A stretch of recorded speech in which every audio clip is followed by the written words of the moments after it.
Assalamualaikum warahmatullahi wabarakatuh. Perkenalkan, nama saya Nadia Fajrianti dengan NIM 1930604077. Di sini saya akan membahas materi mengenai perencanaan pesan persuasif. Perencanaan pesan persuasif. Sebelum kita mengupas lebih lanjut mengenai perencanaan pesan persuasif, terlebih dahulu kita harus mengetahui pengertian dari pesan persuasif. Yang pertama, pesan. Pesan adalah hal-hal yang disampaikan oleh pengirim kepada penerima yang bertujuan agar komunikan melakukan hal-hal yang disampaikan dalam pesan tersebut. Sedangkan persuasi berasal dari persuasio, yang kata kerjanya adalah persuadere, yang berarti membujuk, mengajak, atau merayu. Jadi, persuasi adalah setiap usaha untuk mempengaruhi tindakan atau penilaian orang lain dengan cara berbicara atau dengan menulis kepada mereka, verbal maupun nonverbal. Di dalam suatu organisasi, pesan-pesan persuasif ini dimaksudkan untuk menjual ide atau gagasan kepada orang lain, memberi saran agar prosedur operasional lebih efisien, mengumpulkan dukungan untuk suatu kegiatan tertentu, dan untuk meminta bantuan dana bagi suatu pembiayaan proyek tertentu. Tujuan pesan persuasif. Adapun pesan-pesan persuasif bertujuan untuk yang pertama, mempengaruhi audiens yang cenderung mempertahankan ide atau gagasan. Yang kedua, menjual ide atau gagasan kepada orang lain. Yang ketiga, memberi saran agar prosedur operasional lebih efisien. Yang keempat, mengumpulkan suatu dukungan untuk kegiatan tertentu, dan yang kelima, meminta bantuan dana bagi pembiayaan suatu proyek tertentu. Proses perencanaan pesan persuasif. Yang pertama, analisis audiens. Penyampaian pesan-pesan persuasif terbaik adalah dengan menghubungkan suatu pesan dengan minat dan hasrat audiens. Untuk mengakomodasikan perbedaan individual komunikator harus menganalisis audiensnya. Kemudian, komunikator harus menyusun suatu pesan yang dapat memenuhi kebutuhan audiens. Melalui analisis audiens secara tepat, penyampaian pesan-pesan persuasif dapat dilakukan secara efektif. Yang kedua, pertimbangan perbedaan budaya. Pemahaman terhadap perbedaan budaya akan membantu komunikator dalam memuaskan audiens. Selain itu, juga akan membantu bagaimana audiens memandang komunikator. Ketika komunikator memberikan persuasi untuk budaya yang berbeda, maka cara yang digunakan juga pasti akan berbeda. Yang ketiga, memilih pendekatan organisasional. Dalam menyampaikan pesan-pesan persuasif, komunikator dapat menggunakan pendekatan tak langsung atau indirect approach. Namun, jika audiens bersifat objektif atau audiens lebih suka mendengar pesan-pesan yang disampaikan secara segera, pendekatan organisasional yang tepat adalah pendekatan langsung atau indirect approach. Baiklah, saya Anissa Putri dengan NIM 1930604062. Di sini saya akan melanjutkan materi mengenai mengembangkan pesan persuasif. Dalam pengembangan pesan persuasif yang efektif mencakup beberapa komponen penting. Komponen yang pertama yaitu menetapkan kredibilitas.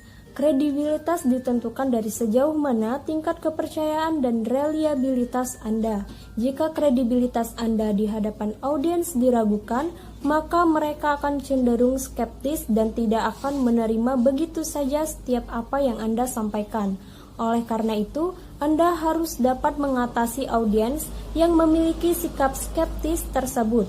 Kredibilitas Anda adalah kapabilitas Anda untuk dapat dipercaya oleh orang lain. Tanpa kredibilitas, upaya persuasi Anda akan dianggap sebagai bentuk tipuan. Yang kedua, kerangka argumentasi AIDA. Penyampaian pesan persuasif dapat menggunakan kerangka AIDA atau Attention, Interest, Desire, dan Action. Penjelasan yang pertama yaitu attention atau perhatian. Pada fase ini, Anda harus dapat sesegera mungkin meyakinkan audiens di awal bahwa Anda mempunyai sesuatu yang berguna untuk Anda sampaikan. Sampaikan kepada audiens ada suatu masalah atau ide yang membuat mereka ingin mendengarkan pesan yang Anda sampaikan. Yang kedua, interest atau minat. Pada fase ini, Anda menjelaskan relevansi pesan Anda dengan audiens. Kembangkan pernyataan yang telah Anda sampaikan pada fase pertama dengan agak rinci. Yang ketiga, desire atau hasrat. Pada fase ini, Anda membuat audiens mengubah keinginannya dengan menjelaskan bagaimana perubahan yang dilakukan dalam memberikan manfaat yang lebih baik bagi audiens. Yang keempat, action atau tindakan. Pada fase ini, Anda menyampaikan tindakan spesifik yang Anda inginkan terhadap audiens Anda. Selanjutnya, juga perlu diingatkan bahwa audiens akan memperoleh manfaat dari tindakan yang akan dilakukan tersebut. Komponen yang ketiga yaitu memilih daya pemikat. Sebagian besar pesan persuasif menggunakan daya pemikat dengan logika dan daya pemikat yang emosional untuk melakukan persuasi audiens. Selanjutnya, pemikat emosional. Untuk melakukan persuasi audiens, Anda dapat memanfaatkan emosional yang dilandasi dengan suatu bentuk simpati kepada audiens selama pemikat emosional sangat kuat. Dalam hal ini, Anda dapat menggunakan atau memilih kata-kata yang sangat berpengaruh pada emosional seseorang. Berikutnya, pemikat logika.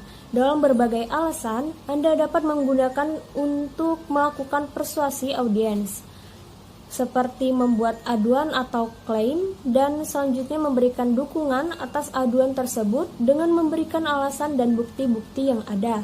Ketika Anda memikat logika audiens, gunakan salah satu dari 3 jenis alasan ini, yaitu analogi, induksi, atau deduksi. Dan yang terakhir yaitu pertimbangan etika. Dalam pemahaman yang positif, persuasi dapat dilakukan untuk mempengaruhi audiens dengan memberikan informasi dan menambah pemahaman mereka.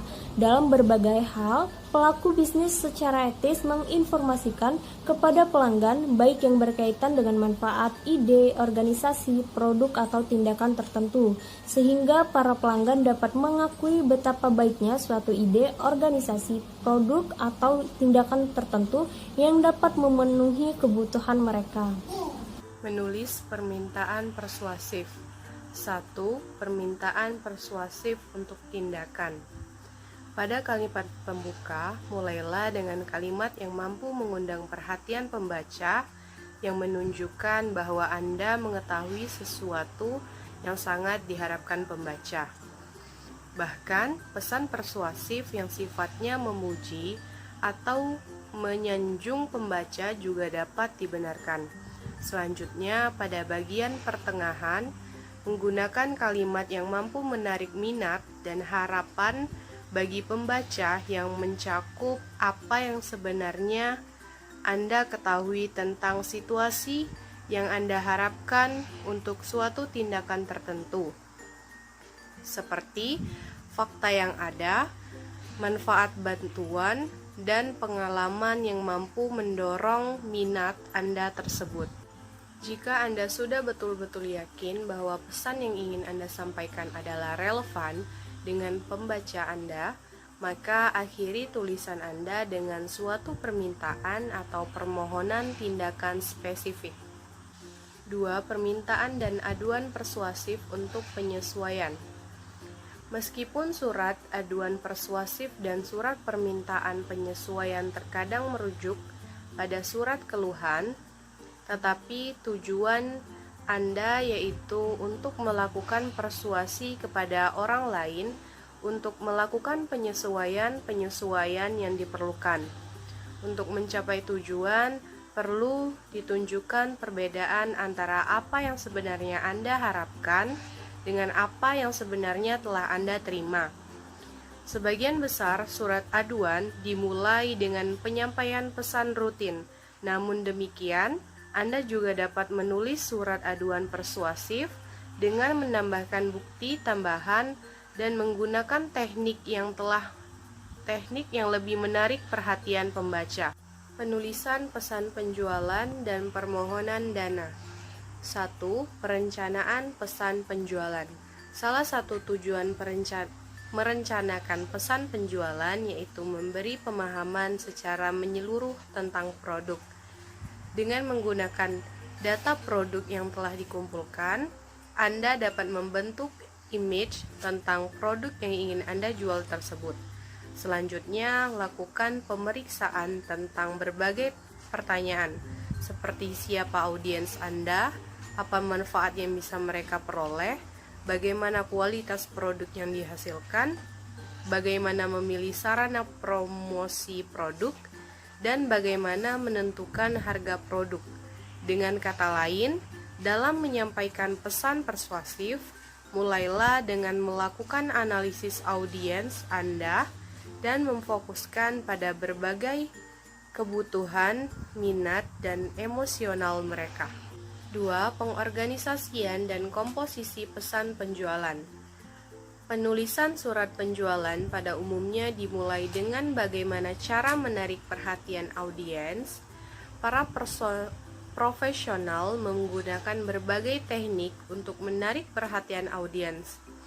Salah satu teknik yang umum digunakan untuk menarik perhatian audiens yaitu dengan menggunakan kalimat tanya pada permulaan paragraf.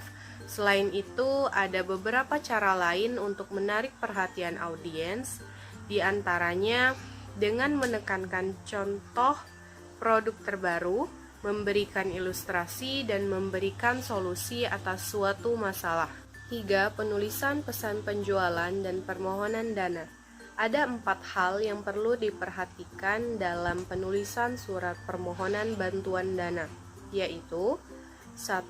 Anda harus mampu menjelaskan kebutuhan secara spesifik. 2. Tunjukkan kepada pembaca betapa pentingnya donasi yang Anda sumbangkan kepada pihak lain. 3. Kemukakan secara jelas berapa jumlah donasi yang dibutuhkan. 4. Jelaskan manfaat atau kegunaan donasi yang telah diberikan pembaca. Perkenalkan, nama saya Nina Meranti dengan NIM 1930604049. Langsung saja, materi pertama yaitu mengenai pengorganisasian direct request. Direct request atau permintaan langsung sering diartikan kurang tepat sebagai bentuk permintaan dan jasa secara langsung yang dilakukan dengan tatap muka atau face to face.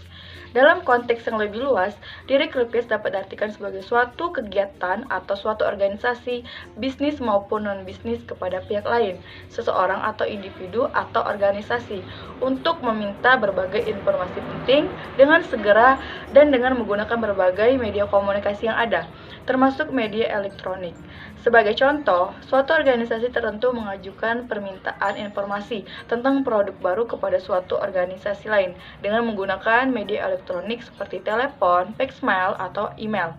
Kemudian pertanyaannya, bagaimana pengorganisasian direct request tersebut?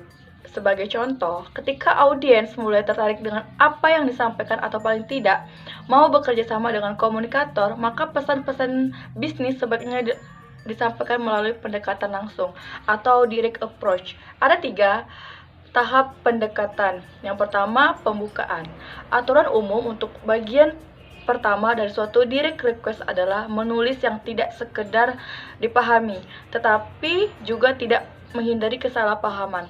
Sebagai contoh, jika Anda meminta data sensus 2001 dari suatu lembaga pemerintah, ada kemungkinan orang yang menangani permintaan Anda tersebut tidak tahu apa yang Anda inginkan adalah suatu rangkuman data yang 1 atau 2 halaman atau suatu laporan sensus yang rinci yang berjumlah ratusan halaman.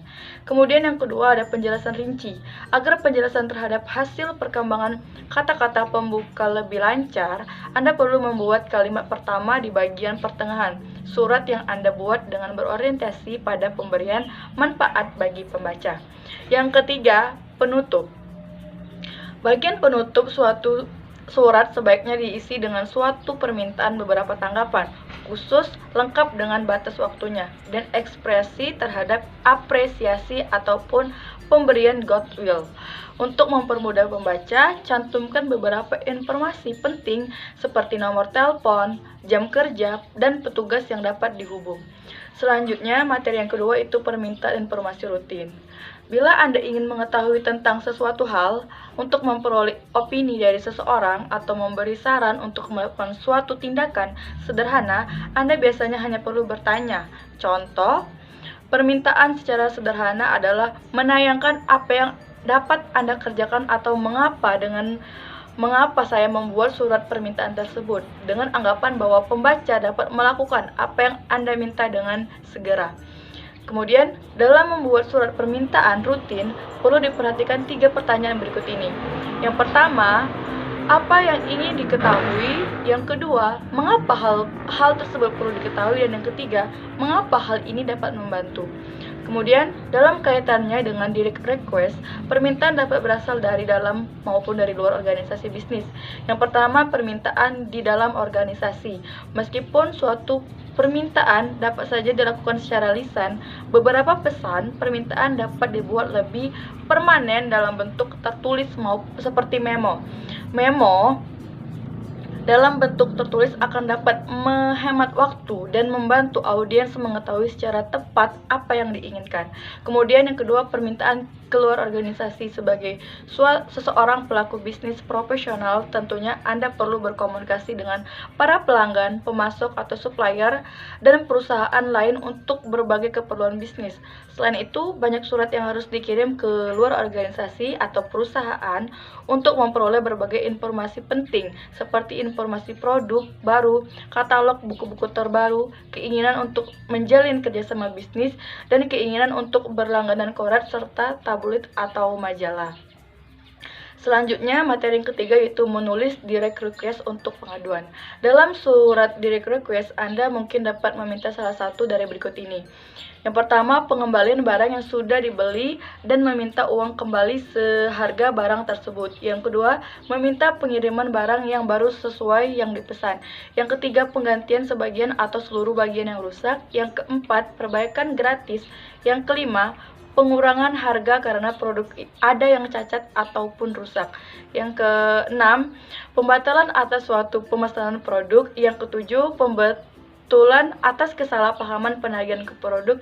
Yang kedelapan, koreksi atas kesalahan dalam nota pembayaran. Dan yang kesembilan itu penjelasan atas perubahan kebijakan ataupun prosedur.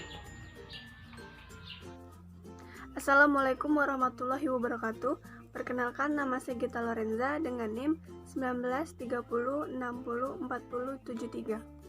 Baiklah, saya di sini akan melanjutkan materi dari saudari Ninda, yaitu bagian D mengenai permintaan kredit. Permintaan kredit adalah penyediaan uang atau tagihan yang berdasarkan persetujuan atau kesepakatan pinjam-meminjam antara lembaga keuangan dengan pihak lain yang mewajibkan pihak peminjam melunasi utangnya setelah waktu tertentu dengan pemberian bunga.